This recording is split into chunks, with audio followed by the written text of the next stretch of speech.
Welcome on CLTV, everybody. I'm Jenny Barron and thrilled to be with you today. Thank you for coming and listening to us.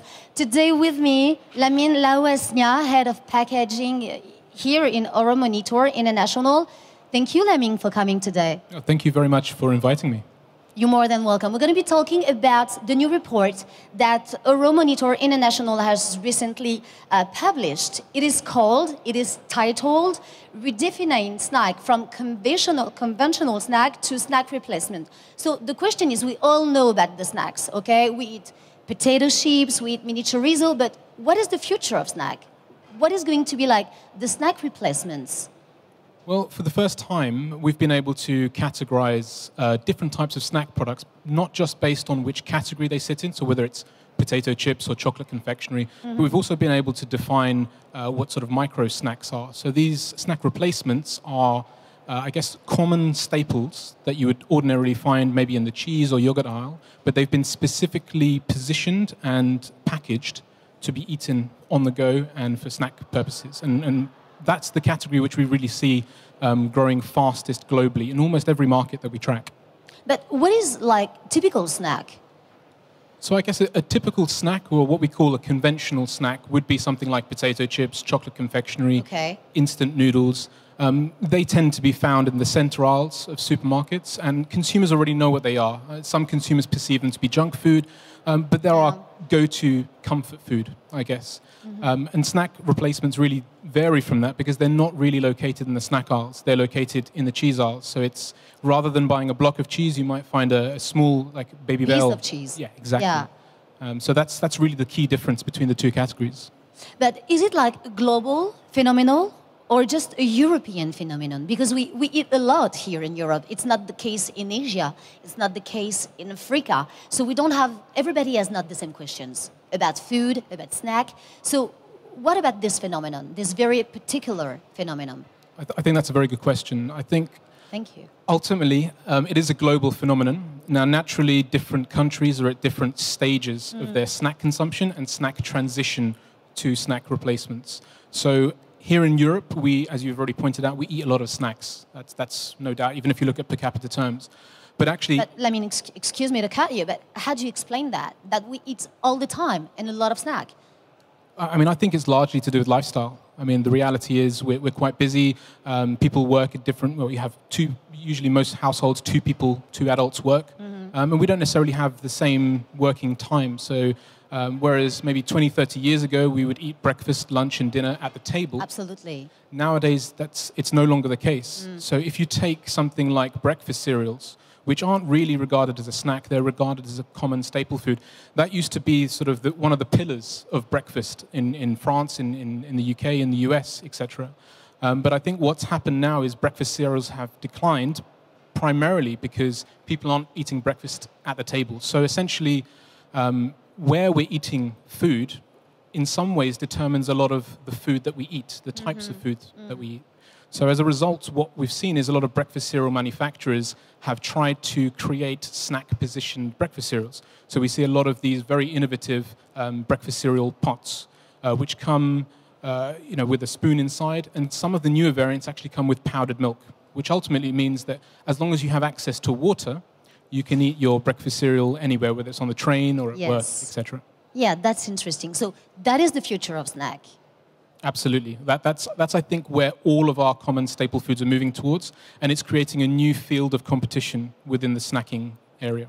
So you just talk about like the cereals, but if we talk about the future and the future of snack, what is very interesting? What's coming about the snack replacement? What is going to be the very interesting snack of the future? Well, we've seen a lot of different interesting examples. We track 80 different countries around the world. This report focuses on 34 of those. And we see some really weird and wonderful examples. So in China, as an example, I think everyone has to talk about China at some point. We had a famous, Milkana, which is a famous sort of cheese brand, processed, spreadable cheese kind of thing. And that brand realized that in China, people don't really eat cheese on bread. And that really limited the sales potential for Milkana as a brand in China. So what this brand did was to reposition itself and reformulate itself as, first of all, a chilled dessert, So it used its dairy brand as a yogurt, essentially, and that positioned towards adults, and it was a sweet variant. But it also produced some variants for children, which were packaged in mini pieces and sold in a big bag, which were much more like confectionery. So that's a very good example, I think, of a common staple brand really branching out into the snack arena in a market like China, which isn't perhaps used to snacking in the same way as European markets. Yes, absolutely. Also, about the future of snack. Did you, during the report, think about, is the future going to be like healthier? Are we going to be eating healthier snack? Or is it about the packaging, the reformulation? Well, I think there's going to be a mixture of answers there. I think when we're looking at sweet snack consumption, I think there's a huge focus at the moment on sugar.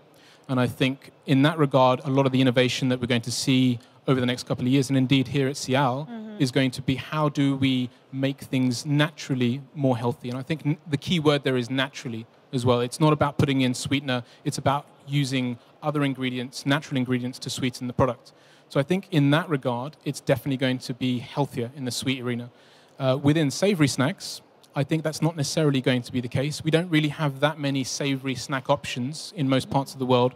So I think the idea there is really going to focus on taste. It's going to focus on availability and format. So it's going to be quite different.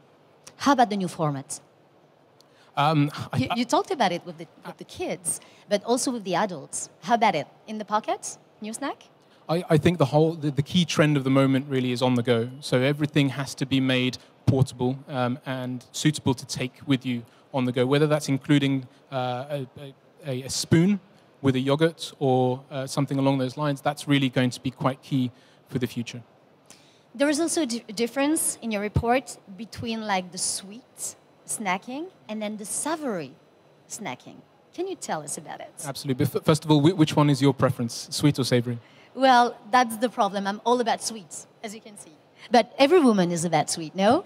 I don't know. Well, I'm not sure about that. You're certainly right. I think you mimic a lot of French tastes and European tastes, and in fact, global tastes. Yeah. So most countries have an overwhelming preference for sweet snacks. We just love chocolate. We love snack bars, biscuits, things like that. So we consume far more of those than our savory snacks. But there are actually 4 countries in the world. I think it's Philippines, Vietnam, Malaysia, and I forget the last one, Indonesia. Very good. Those 4 markets actually have a preference for savory snacks. And those 4 markets are very interesting because they are also some of the fastest growing markets in the world. Now, if you take Vietnam as an example, they consume more portions of instant noodle snacks than all of the other snacks put together. So just to give you an idea of that. And really? Absolutely. And How? well, one of the key factors behind that is the pricing, and it's the affordability.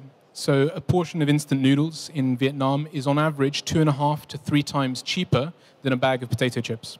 Oh my gosh. So when you're talking about these low-income countries, you really do have to think about affordability and accessibility. India is another great example. It's not really a market that we can ignore, but 98% of adults in India earn less than $10,000 per year. And that equates to 800 million people, which is 11% of the global population. So that's not really a consumer base that global manufacturers can continue to ignore. And we've seen some really interesting things where people repackage and reformat products in order to make it affordable for that Indian or lower income consumer. So to give you an example, Mars a couple of years ago decided to take its world famous Dove or Galaxy, depending where you are in the world.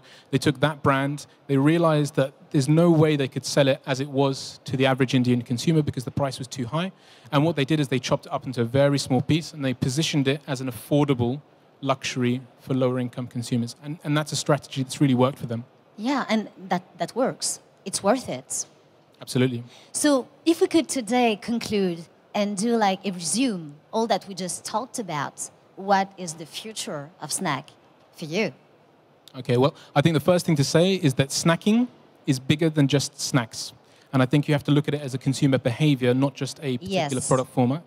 And I think that will mean that the reality, the battle for that consumer dollar on snacks is not necessarily going to be in the center aisles for supermarkets. It's going to be all over the place. And I think that really introduces a whole new world of competition for everyone. Well, thank you so much, Lamine Laousnia, for all those explanations today. It was very interesting.